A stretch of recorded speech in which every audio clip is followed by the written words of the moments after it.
welcome back to the Nicola Collective podcast with your host Emilio and Olivia Nicola. And we're back with part 2 of what series again? Prepared for Purpose. Nice coffee. Yeah, so now we're going to talk about the plan, strategic stewardship, and financial foresight, right? Yeah. So let's get into the nitty gritty. Learning to plan with wisdom and not just presumption. You know what I mean? You don't want to just think, oh yeah, I could just do it because I could do it. I got God, whatever. I could do everything. Mm-hmm. I can do all things through Christ who strengthens me. It's like, yes, you can do all things through Christ who strengthens you. But if you're doing it on your own strength, are you really doing it through Christ? Yeah. You know, if you're just doing it blindly, I mean, you know, you have to prepare. So one thing that we can really look at is Proverbs 21:5. I'm going to read that. The plans of the diligent lead surely to abundance. When you're diligently and deliberately stewarding something wisely, there's a lot of things that can come about. And we're not talking about, I mean, obviously life can happen. You know, there's a lot of things that happen in life. But when you steward something wisely, just like when you're in school, like when you're taking tests, you are learning what you're trying to achieve, right? And you go to the test and now you know the equation. Now you know what the history was. Now you know whatever you're being asked of because you studied, you prepared, and now you understand. That's a really good example. I used to dread doing that in school.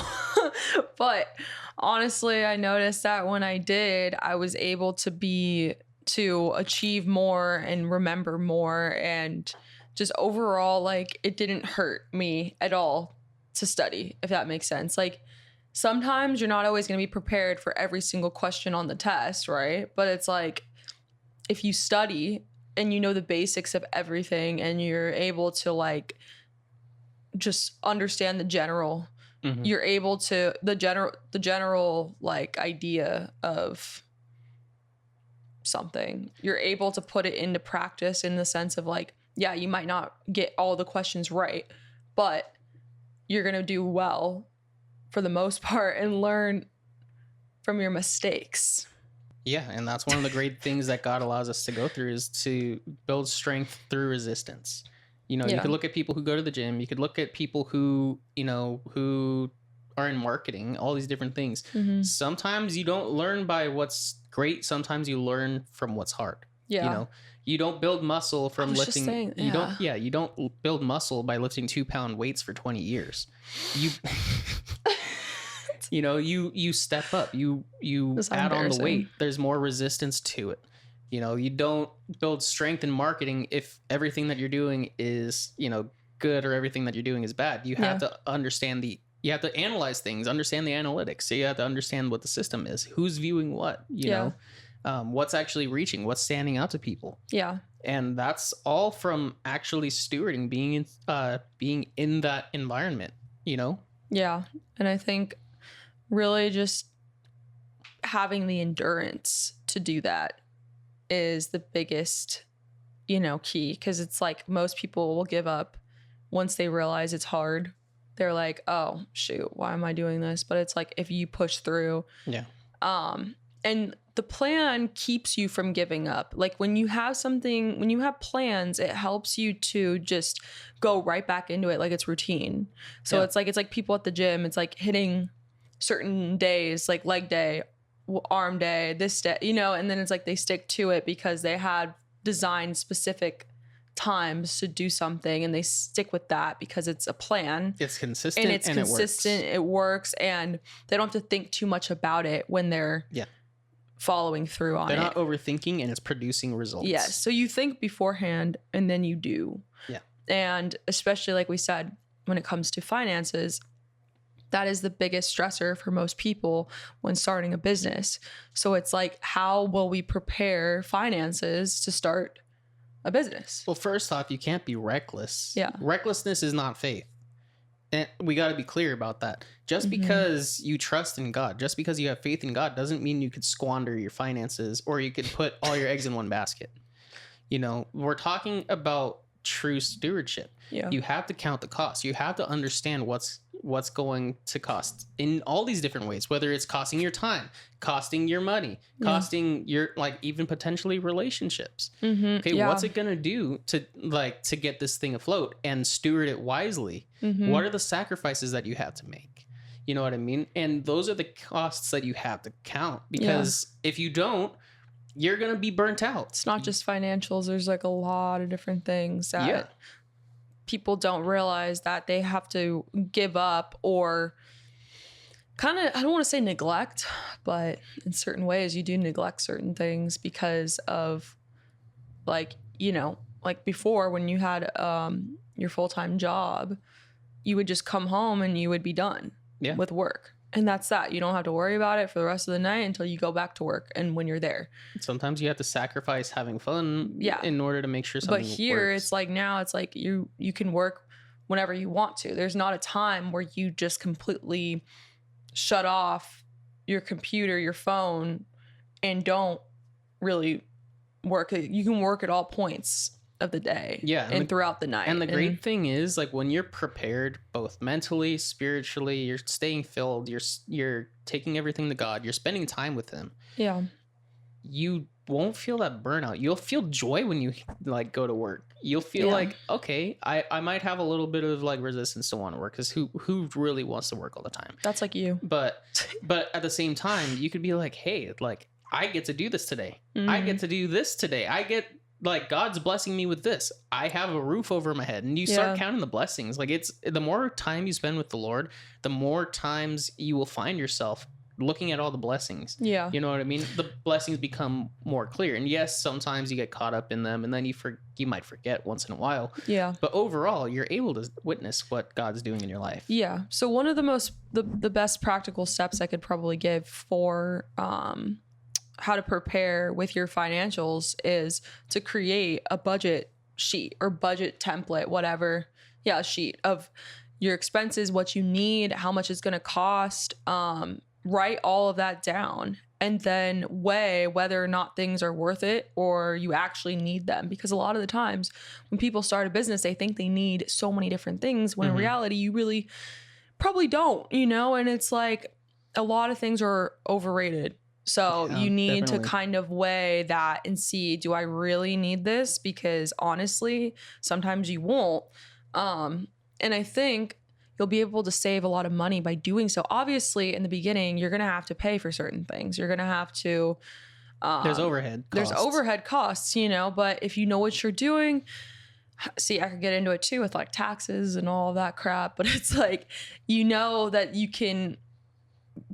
These are just business expenses that can be taken care of at the end of the year. So it's if like, you do things right, there's a lot of things that you can get written off. And we're not financial experts. We're not tax. We're not advisors in any way. There's just there's a lot of things that you can do to be able to save money and to budget efficiently. So yeah, that is my biggest piece of advice, is to get a budget template, to start tracking every single thing that you are buying, all of your expenses, because that will save you so much money, and it will help you see it right in front of you. Because I remember, like, I know when I write things down, I just went through all of that financial stuff and I saw, oh my gosh, we spent this on this and this on this. And it's like, there's a lot of different expenses that people don't even realize.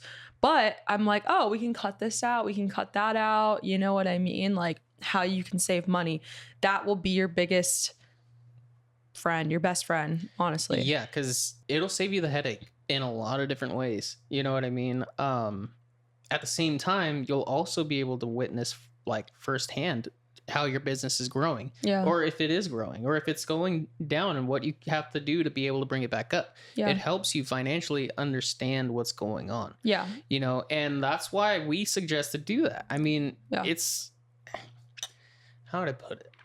When you analyze your business, when you analyze the things that you're doing, you're able to see, like, well, I'm in a surplus season, or hey, I'm kind of in a plateau, or I'm actually kind of going under. And when you're in those moments, like, say you're in the surplus, you get excited because you're like, yeah, I'm doing great. I want to do more stuff. I want to do this. You know what I mean? I get to go here. I get to get this thing. But you got to prepare. But you have to prepare because guess what? Surplus seasons are surplus for a reason, you know, and you can look back to Joseph. You know what I mean? There was the 7 years of famine and everything like that. And it's like, well, he had a dream about it and look, people were confused, but he prepared for it. He had the people prepare. Yeah. And he was like, all right, let's store it. It's not a time to go buy a new car, typically, unless you're balling out and have so much money and like, you know what I mean? It's like you can treat yourself here and there, but not, but don't blow everything and don't live above your means. Live within your means. You know. Yeah.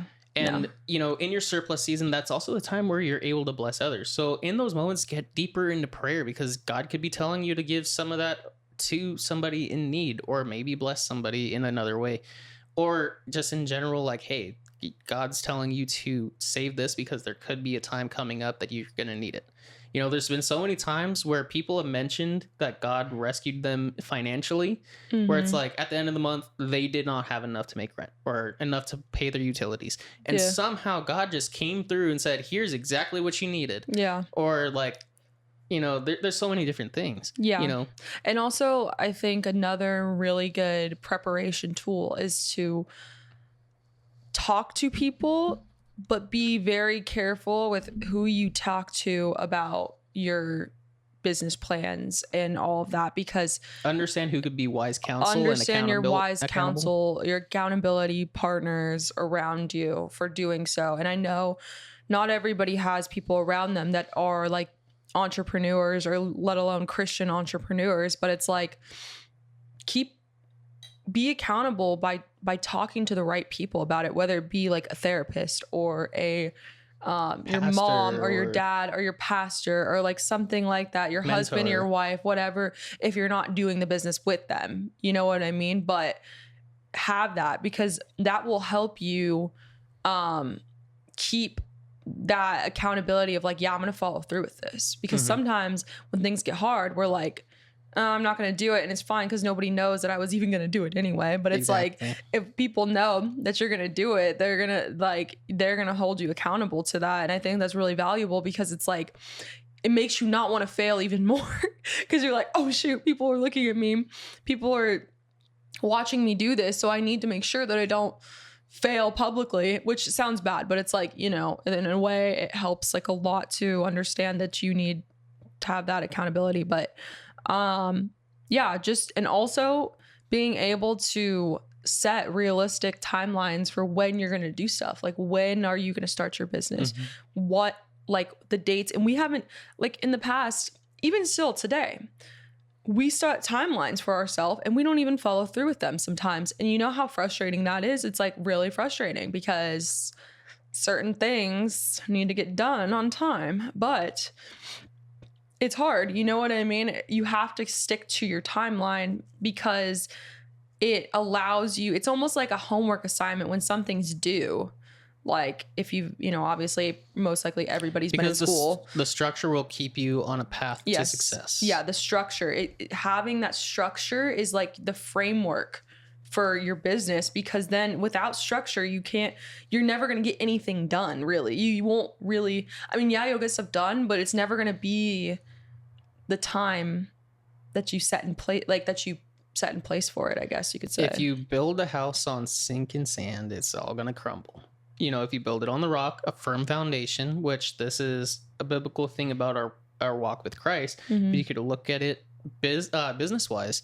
You know what I mean? If you keep on doing all these random things that aren't holding up your business right, it could all crumble with one little thing being out of whack. You know, so you need to make sure your foundation is strong. Yeah. And also, I think the last practical step you can do is, obviously, and this goes without saying, praying every single time you have a hardship, praying for your finances, praying for the people that you're doing business with, or for yourself, for the people that are your future customers, future clients, all of those people. And obviously we're not always perfect about this, because life gets in the way and it gets hard. But it's like, I realize that when you pray about these things, you're able to appreciate what you have and how far you've come and what God has already blessed you with so far. And I think it makes you like even more motivated to do better, if that makes sense. Yeah. So, but yeah, this is the second episode. We're going to be talking about... In the next episode, we're going to be talking about teamwork. We're going to be talking about partnership, about relationship, and why that's important in your business and in your walk with Christ. Yeah. So this is the end of the episode. I'll see you in the next one.